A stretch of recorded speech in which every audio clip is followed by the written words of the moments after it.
I did finally catch up with Daredevil, to which I thought,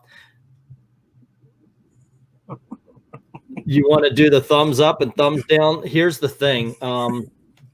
So you guys know, I'm going to give myself the treatment. You guys know I love Daredevil, and I have literally said consistently good. But look, I could even look in the past and go, that's a weaker issue than this was. This is crap. This isn't just, oh, well, it's not as good as last issue kind of thing. This is a bad comic. It was just not good. Chip, what are you doing? In this one, there's actually a scene where, surrounding this scene is actually decent. But there's a scene that derails the whole book, and it stops everything dead, is where he meets up with Tony Stark, and he has this conversation where he basically tells Tony Stark, I want you to buy Hell's Kitchen, and then I want you to give all of the houses to the people who live in those houses. And Tony's looking at it, wait, you want me to lose billions of dollars? He goes, yes, because it's the right thing to do. Now, he didn't say it, but thankfully they drew a grin on Tony when he was saying, you want me to lose $1 billion? Because, frankly, I wanted Tony to go, ew, no, that ain't happening, bro. Not happening. Not in this lifetime. Look, Matt Murdock's smarter than that. He's smarter than that. And he should have, we could have started a program. We could do this where, maybe some way that people can find ownership of their houses or something. Someone needs to go in there and just explain to me, hey, Matt Murdock, you're in a comic book. You're in Untitled. You're not going to go to jail. If you go to jail, you'll be out in a few issues. Don't worry about it. Since you read issue 2, I finally caught up with issue number 1. And you're right. It was not bad. Though I got to tell you, this is deceased Marvel style. It is. Marvel Zombies was its own animal. So when Deceased came around, it was its own animal. So you had 2 different stories going on. This is Deceased, ladies and gentlemen, just retold. What did you like? Did you like the flame guns, the hands, and then? Oh yeah, I enjoyed it. Yeah, but I did enjoy it. If it sounded like I didn't like it, you actually read that, and I haven't read this yet, so I'm gonna. It stays with the theme. If you enjoyed the first one, the second one's just as funny. Which cover did you get? Number 2. Yeah. This is number 2. Okay, we got to do the who wore it best. All right, that's the Venkman. Psylocke and Nightcrawler. Okay, and mine is the Scarlet Witch zombified. So which cover for who wins the cover wars? Basically, that's our first cover war. There you go. This is all they had left. I gotta go with zombie cleavage. And I will show you the one I got for the first one. And I can't repeat some of these things because Gail would only hear half the conversation. Well, if anybody's happy about zombie cleavage, there's something wrong with you. Okay. Ed Gein. Yeah. No, this is what I got for the first issue cover. Oh, that's actually better than the original. I've never seen the original. Well, yeah, that's this one. Yeah, This is the main first issue cover. Let me get the So who's got the better covers? Oh, we're putting up 2, and this was issue number 1 that I got, and issue number 2. There we go. All right. Let's see. E says, oh, hold on. Let me go. To be fair, Matt Murdock is a lawyer who donates most of his time helping others pro bono. Let's get rid of my big ass head. Actually, Daredevil is doing that as in character for him, as he's Hell's Kitchen's protector. But I also agree that Daredevil should propose some kind of buyout program with some subsidies from Tony. Aqualad saying, I've got it. Scarlet Witch wins, says Ash on Comics. Meh, E. I think Wanda, says Dragon Ball. I prefer the zombie Wanda, says Mariah. It sounds like I win the zombie number 2. Wouldn't it make sense for someone like Murdoch to think like a tycoon? I guess. That's not the point. But he would also know better than to say, hey, person with billions of dollars, you should lose billions of dollars. Yeah, he's free to donate his time pro bono, but he's not free to donate someone else's billions. I'll just say this. Where the writer went wrong is when he had Daredevil accidentally kill a guy and had Daredevil basically, you know what? I don't want to be Daredevil anymore. All right, let me get to an actual review here because I'm just like, nah, that is, yeah. All righty, this one, I forgot what this was called. That's a good thing. Wow. Okay, I got the cover that didn't have the title on it. Oh, okay, that was it. Yep, I remember that now. This is a book called The Department of Truth. A new independent comic that came out this week. And by the way, I've got a lot of these actually that I haven't read, that I haven't reviewed either. It's got this painting style art right on inside here. That's cool. This guy's brought in kind of like this Men in Black situation. He's asked about a situation they're interviewing for.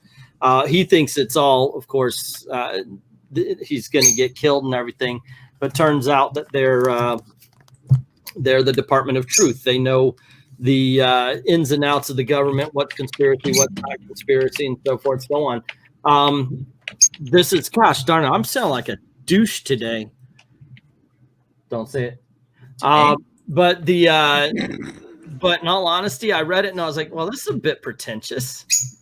It really was. I wanted to like it a lot better than I did. It's kind of an X-File-ish kind of story, but it seemed to be more, it had its head up its ass too much. You know, it's like, oh, we're telling a really deep and sincere story, and therefore you shall. It just, yeah, I'm sorry. I've never seen a comic book have it so full of itself before. Who's the writer? Let me get that for you. It helps too. Well, yeah, you can see I got the variant cover that has no writer or artist on it. Oh, James Tinian. Okay, because yeah, my LCS sent me an email offering a money back guarantee on it. Really? Because I passed on it because the art, just on first glance, looked a little too sketchy for me, and I'd already bought a decent amount of books. Yeah, they mentioned. I remember when I went in, they mentioned it, and they said, "You like Detective Comics?" I said, "Yeah, I'm enjoying Tinian's run." They told me about it. I picked it up on his. I love my LCS go to. He says like, "Well, if none of these sell, I'll put the next issue." I dropped the book. Okay. I burned through a couple, but now I'm realizing that down where I keep my new books and everything, I've got about 4 independent comic books that I haven't reviewed. One was called Inkblot, which, by the way, was a lot of fun. Rorschach? No, it's just called Inkblot. Honey, can you get that? No, she's just looking. Okay, I should not have done that. That she looks at me. She's mad about that clown comment. No. This was much worse. This was much worse than the clown. Me asking her to get up is worse than insulting her by calling her a clown. Like, I just ate my dinner and I am down for the night. Yeah, so we're gonna get by that. Actually, there is an independent comic book I've got right here. That once again I gotta open it up to remember what it was called. Does it have an E on it? No E's. Not anymore. Yeah. Well, no, I got the independent cover that it's what they call the virgin cover. Yeah. The Unkindliest of Ravens. That's what this is called. I love this. The human head. Yeah. Let me open her up. It's like Invasion of the Body Snatchers with the human head dog. Yeah, it's called the Unkindliest of Ravens. So this girl goes to school. It's a new town, and she's moved in with her dad. Mom, of course, died, and she gets there. It's kind of a Mean Girls with a Mean Girls it's kind of slashed with the craft, mixed with the Craft. If you remember those movies, where she goes to the school, she gets noticed by a couple of cliques, the rich girls and then the witchcraft girls, and she also notices that there's a missing poster with her face on it. Apparently, she came in at the same time. Another girl went missing, and she just so happens to look exactly like her. I opened it up, and I was like, this looks like a slice of life comic I'm not going to enjoy. I don't want it. But I like the cover. And when I went up to pay for my books, they said, you're only $4 away for your next stamp. And this thing is every 10 stamps, you get $15 free on any merchandise, which is okay. That's actually how sometimes I can afford those big dogs, because I collect those stamp cards. So I picked it up. Why not? And it turned out to be good. I got to tell you, it's called The Unkindliest of Ravens. If you guys are looking to get off the Marvel train and find something interesting, not a bad book to do that. Not as good as others. Like I would recommend Devil's Highway or Death Day a little bit more, but still pretty good pretty good independent comic. I'd recommend that over the Truth organization. Let's see. Twiddles is trying to speak as much to it. Did I send you a copy of Column to review? I don't know. Did you send it through email, Tim? I'll look for it. Same for Zdarsky. His Marvel stuff is on point. Ain't touching his indie stuff. Tinian, man, I wanted to like it a bit more. I've never read that book, Sex Criminals, though. Venkman, oh wait, no, we're going to Breen. Breen, what's your next back issue? All right, it's finished. Avengers 162. All righty. The conclusion of the Ultron story. Now, the battle from 161, at the end of it, Hank Pym attacked Ultron and was quickly subdued, and Ultron left with Hank and Jan. When we get to this issue, we find out why. But before we get to that, the issue begins with Thor flying in from wherever it is he's been flying in from during this particular run, which is turned out the Collector was plucking him from space and time to help the Avengers when they were getting in deep enough to preserve his collection that he was about to start amassing. But so it's Thor, Iron Man, Black Panther, and then Wonder Man, who got hit with the same beam that supposedly killed the other Avengers, but he was only stunned. So we get out to wherever turns out to be Stark, Long Island, where Ultron and Hank Pym are working on. Ultron convinces Hank that Jan is gravely injured, and the only way to save her is to upload her consciousness into a robot body he's built, so that they can repair her true body. When in reality, Ultron is creating a bride for himself. The bride ends up being Jocasta, while they're looking to try to find where Ultron has taken them, they keep trying to find other Avengers, and they're calling Hawkeye. And there's a scene where Hawkeye and the Two Gun Kid are playing poker, and everybody leaves but Two Gun, and he's reading a copy of Rawhide Kid, and he's going, that hombre Kirby draws Rawhide pretty good. And the phone rings. He just takes out his gun and goes, boom, shoots the gun. He goes, got to remember to ask Hawkeye what that noisy contraption used to be. So back at the mansion, they still can't reach Hawkeye. So that's when Wonder Man says, is he worth all this grief?